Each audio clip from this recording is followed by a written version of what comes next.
பணியாளர் இயக்கங்களுடைய கூட்டு நடவடிக்கைகளும் ஜேக்டோ ஜியோவினுடைய எழுச்சிமிக்க பேரணிக்கு வருகை இருக்கக்கூடிய அத்தனை இயக்க போராளிகளுக்கும் தோழர்களுக்கும் ஆசிரியர் பேரினத்திற்கும் தமிழக ஆசிரியர் கூட்டணியின் சார்பிலே நெஞ்சம் நிறைந்த போராட்ட நல்வாழ்த்துக்களையும் வணக்கங்களையும் தெரிவித்துக் கொள்கிறோம். 85-88 போராட்டத்தை நாங்கள் பங்கெடுத்திருக்கிறோம், அதை பார்த்திருக்கிறோம். 2003 எஸ்மா போராட்டத்திலே நாங்கள் களத்திலே கண்டிருக்கிறோம். அத்துணை எழுச்சியும் மிஞ்சக்கூடிய வகையிலே இன்று சென்னை மாநகரமே திணறக்கூடிய வகையிலே எழுச்சி மிக்க இன்றைய கூட்டம் சென்னை மெரினா கடற்கரையில இருந்து அண்ணா சாலை வரை. அன்று அண்ணா சாலையை மறித்தார்கள் என்பார்கள் 85-88. இன்று அண்ணா சாலை மறிக்கப்பட்டிருக்கிறது, சென்னை கடற்கரை மறிக்கப்பட்டிருக்கிறது. இப்படை தோற்கின் எப்படை வேகமற்ற போர் பரணியை பாடி இங்கே நாம் களத்திலே வந்து நின்று கொண்டிருக்கிறோம். என்ன கேட்டோம்? 14 ஆண்டுகளாக போராடிக்கிட்டு இருக்கோம். அரசு ஊழியர்கள், ஆசிரியர்கள் எதிர்காலத்திலே அனாதைகளாக அனாதை இல்லத்திலே சேர்க்கப்படக்கூடிய நிலையை தவிர்க்க வேண்டும்.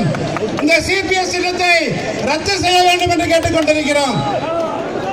இன்று நீங்கள் யாருடைய பெயரால் ஆட்சி நடத்தி கொண்டிருக்கிறீர்களோ, யாருடைய கலைஞர்களே விழுந்து விழுந்து சபதம் செய்து கொண்டிருக்கிறீர்களோ, அந்த அம்மையார் தான் சொல்லி சென்றிருக்கிறார் ஒரு குழுவை அமைத்து.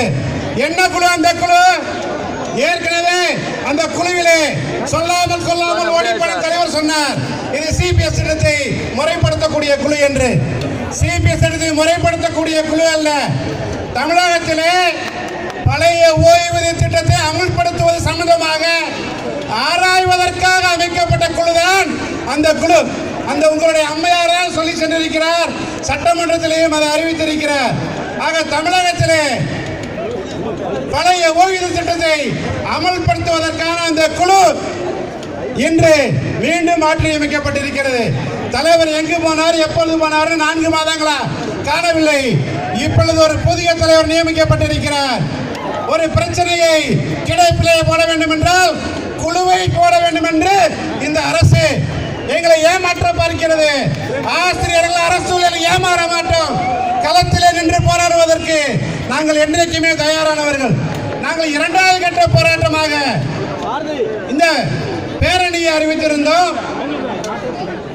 இந்த அரசும் காவல்துறையும் ஜேக்டோ ஜியோவை கேட்டுக்கொண்டதன் பேரில் நாங்கள் பேரணியை மாற்றியமைத்து சேப்பாக்கத்திலே எழுச்சி மிகுந்த ஆர்ப்பாட்டத்தை நடத்துவோம் என்று அறிவித்தோம். ஆனால் நள்ளிரவிலே, நேற்று இரவிலே தமிழகம் முழுவதும் எங்களை கைது செய்து அலைக்கழித்து போராட்டத்தை நேற்று இரவே தொடங்கி வைத்த காவல்துறைக்கு நாங்கள் நெஞ்சம் இருந்த நன்றிகளை தெரிவித்துக் கொள்கிறோம்.